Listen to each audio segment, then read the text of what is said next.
You are listening to the Horse Radio Network, part of the Equine Network family.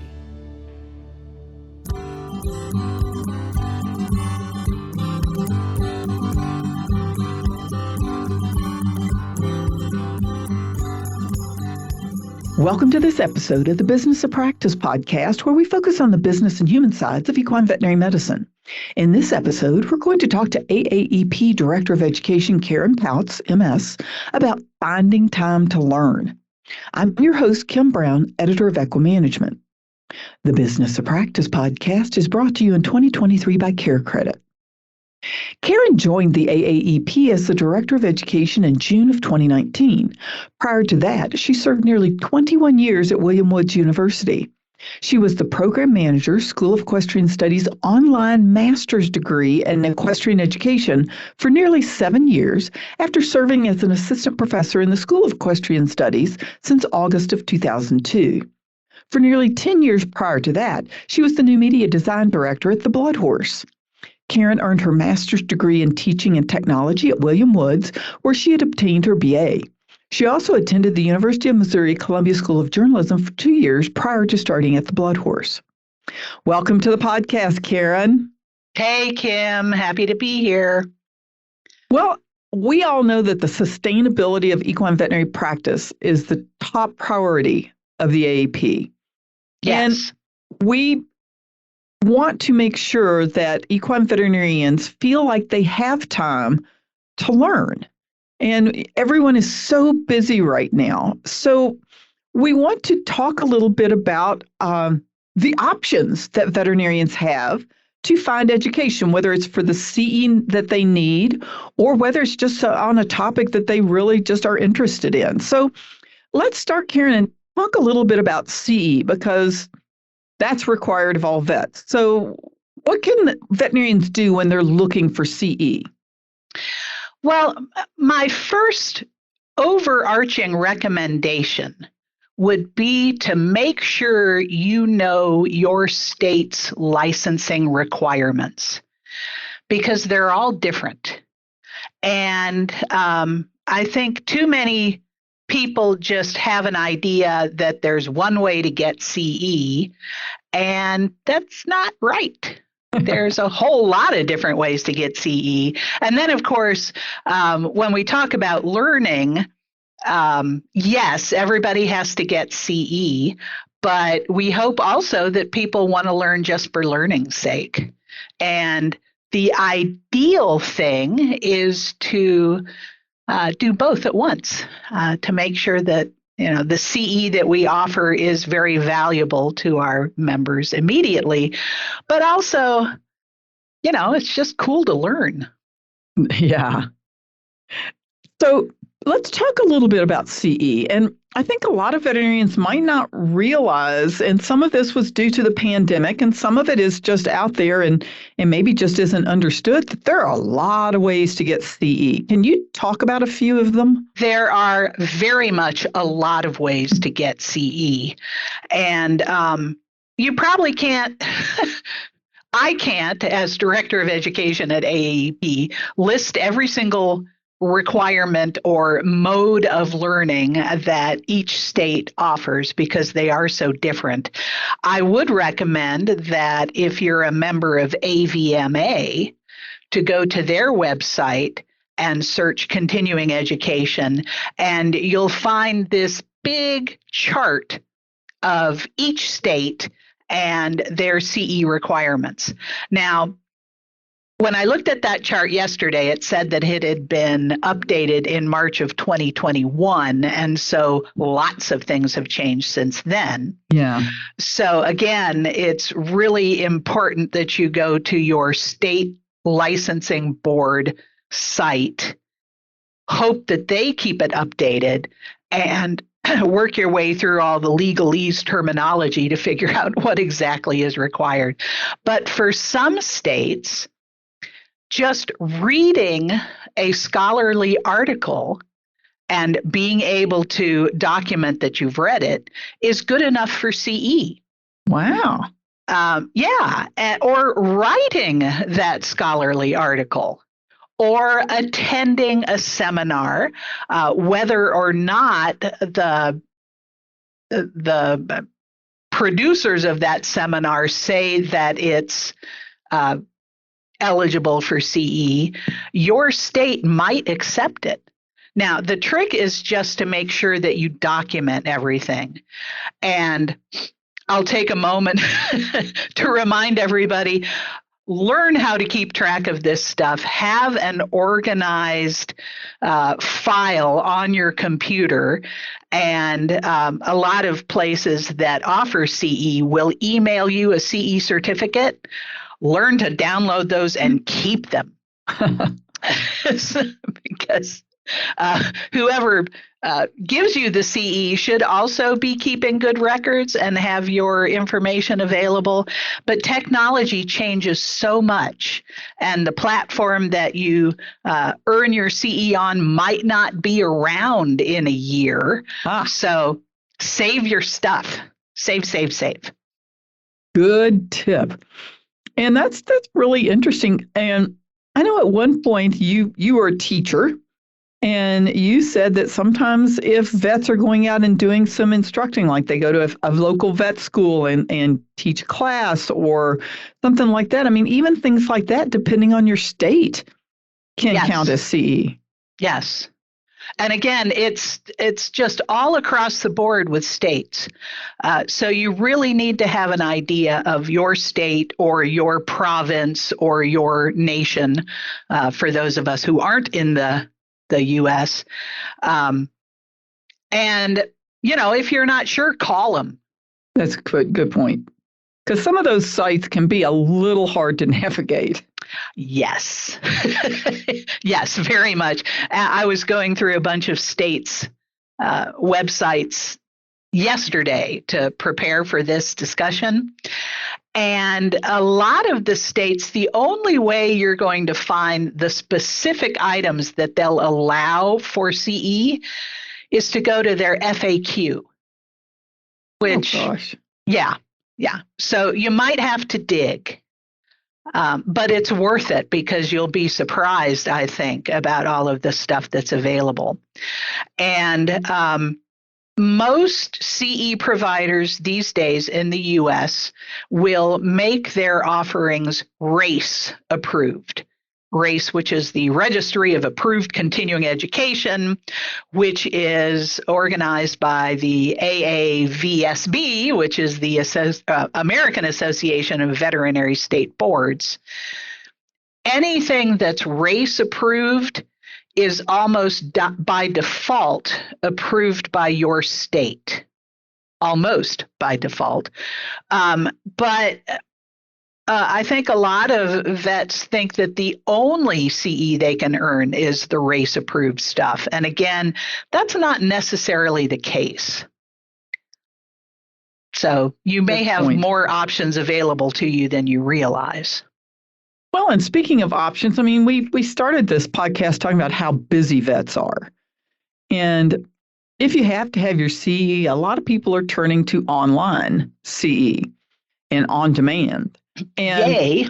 Yeah, I mean, your master's was in online education, right. So you've studied this, not just doing it.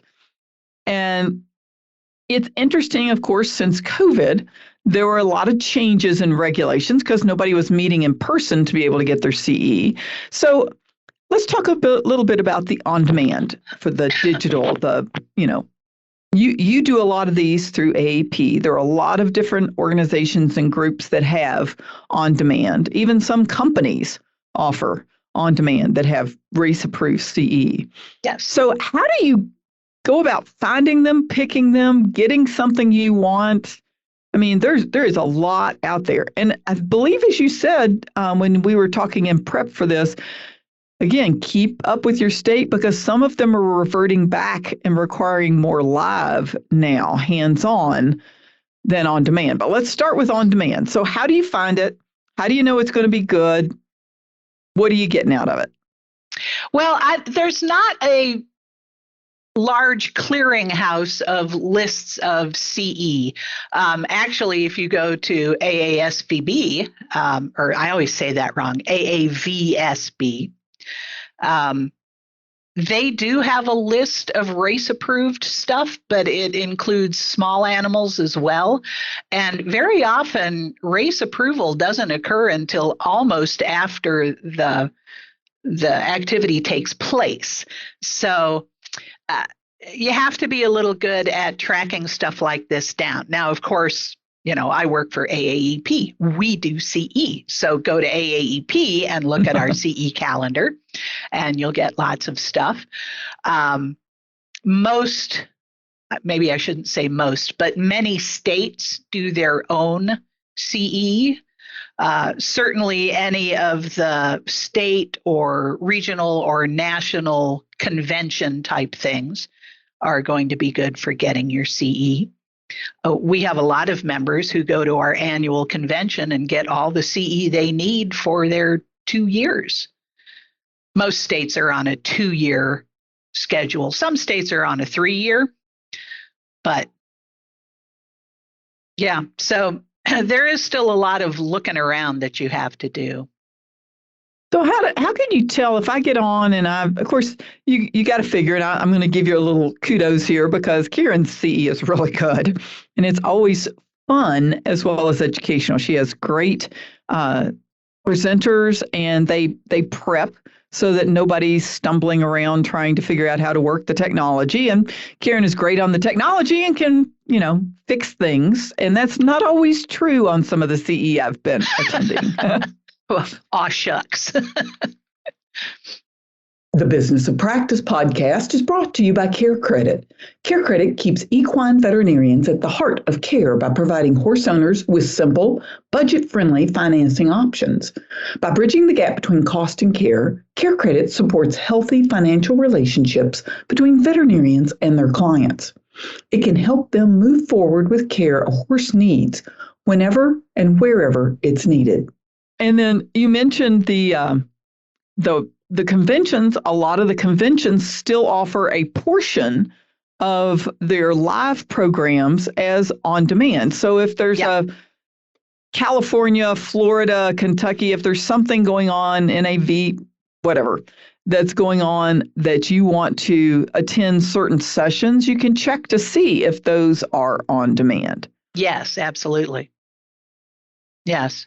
But then again, after attending last year's live AAEP convention, man, everybody was saying there's just nothing like getting back to being able to talk to people. Well, and as much as I adore online education, that is my expertise. I'm a big fan of the computer and not a big fan of large groups of people, to be honest. But the veterinary profession involves a lot of practical hands-on skills. And we haven't yet developed a really good way to teach hands-on skills through the internet. So, we are at the AAEP, we are really focusing our face-to-face events on the hands-on skills.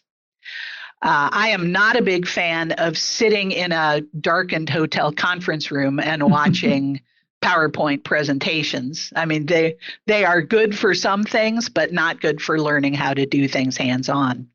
So you're going to find that our face-to-face education involves a lot more hands-on stuff. You can do the lecture portion beforehand online, and then you come to the program and you're really just literally getting your hands dirty. Yeah. That's great. Kim, you had mentioned it. Yeah, during COVID, pretty much every state said, we don't care. You can get all of your education online. Before COVID, most states required a certain number of face-to-face hands-on credit hours. And of course, that went out the window with COVID. But I anticipate a lot of reverting to that requirements that not everything can be online. But again, I was looking through a lot of state requirements yesterday, and most of them still say you could earn all of your CE credit online. Wow, okay. Don't go out and get hands-on education. You need that. Yeah, and that's again, being at the AAP convention last year, everybody was so excited to be back where you could have the conversations in the hall and catch up with people and, get to talk about your cases maybe with somebody that you've met there. So it was really good. So, okay, and another thing we want to talk about CE and talking about live is there are many places, including the AAP, that offer live CE in a vacation type resort setting. So you can kill two birds with one stone, as the case may be. Yeah, those are great because usually the learning takes place on half the day and the resort activities take place on the other half. And, that's hard to beat. Yeah. And there's a lot. I mean, AAP has got their resort symposium usually held in January in some warm climate that is lovely. Yes. I'm happy to go, by the way, if anyone, is interested in me carrying your suitcase, happy to go to those. Those are great. And they have great education. And it's a nice, small learning experience with really good presenters. So if you haven't ever tried the resort symposium, check into it. But I mean, there's places that you can go on cruises and have veterinary CE. There's all kinds of places you can get this. So just be open to, okay, if you know that you need the CE and you need a little time off, maybe you can combine those two. And here we are, we're doing a podcast right now, and you do webinars at AAP. Yes. So let's talk a little bit about those and how you can use them, maybe even in your truck, even a webinar. Well, yeah, that's the thing. Our vets spend so much time in the truck. And these days, I would say a big majority of their time in the truck has some sort of internet connection, whether it's by the phone or Wi-Fi. And why not use that time to listen to podcasts? We do a podcast. Kim has tons of podcasts. You can subscribe to those podcasts with various aggregators. Apple does I don't even remember the name of it. Kim, help me out. Oh, there's so just many. Apple iPod. I mean, the name of it, but Stitcher and iTunes Google. And there you go. Yeah, there's all kinds of aggregators for those, which will send you notification that a new podcast is available. But it doesn't just have to be podcasts that you listen to in the truck. You could listen to a webinar.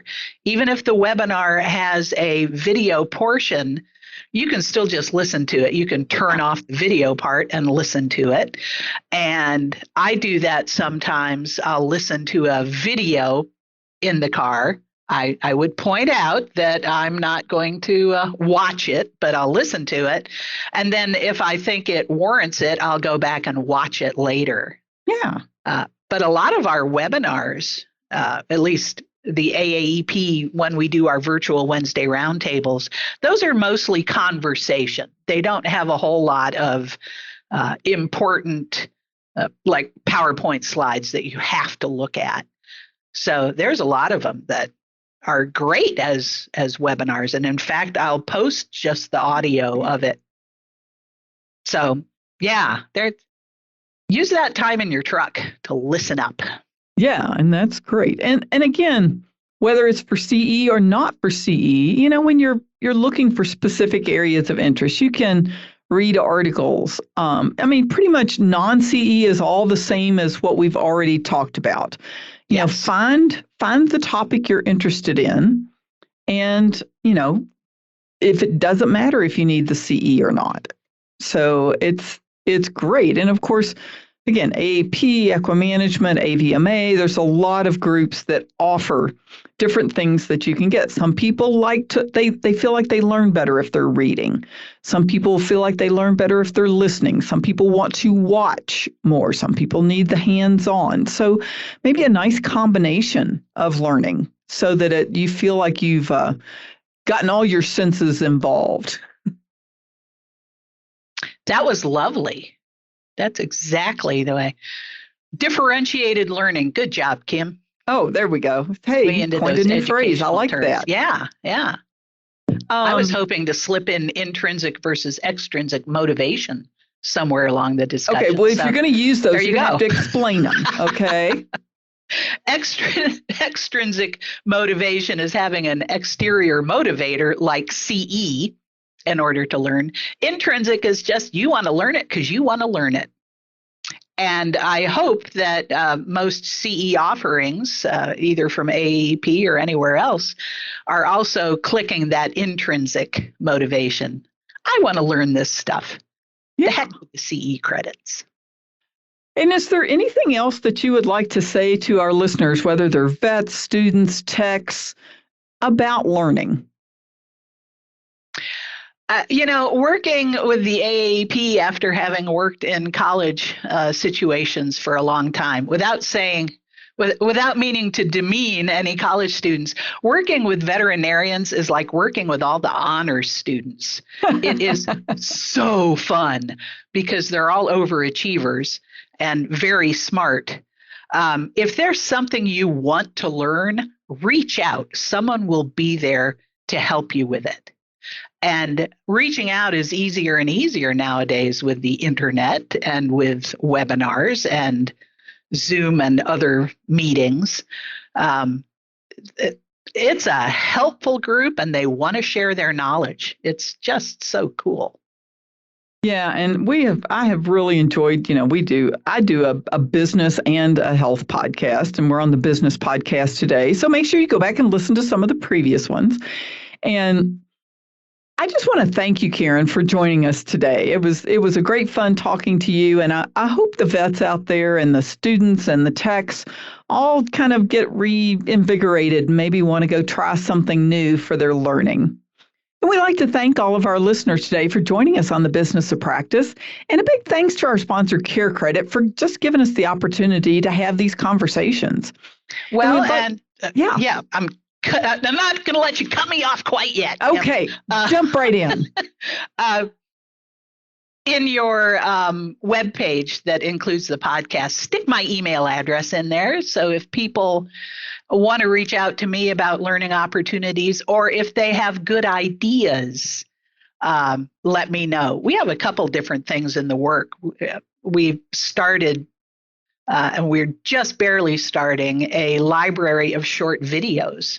We're calling micro-learning videos that we hope that our members will use as a way to brush up on a particular technique maybe before they have to go out and do it on the farm.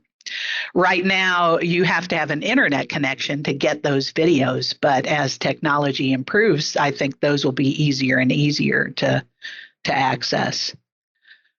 But yeah, give me a holler if you have any questions. Okay, well, for all of our listeners, you can go to equimanagement.com, and we have a short article for every podcast, and of course the podcast player there, or you can get them on your favorite podcast network. And we'll make sure to include Karen's email on that article page on equimanagement.com, and that way you can just send her a direct link. Or, of course, you can always go to AAEP.org, and you can find her contact information there. Yep. And if you have any questions or suggestions for this podcast or for Equimanagement or for Karen, and I'd be happy to pass the word along, you can send an email to me at kbrown, that's the letter K Brown, at equinenetwork.com. Thanks so much for listening today.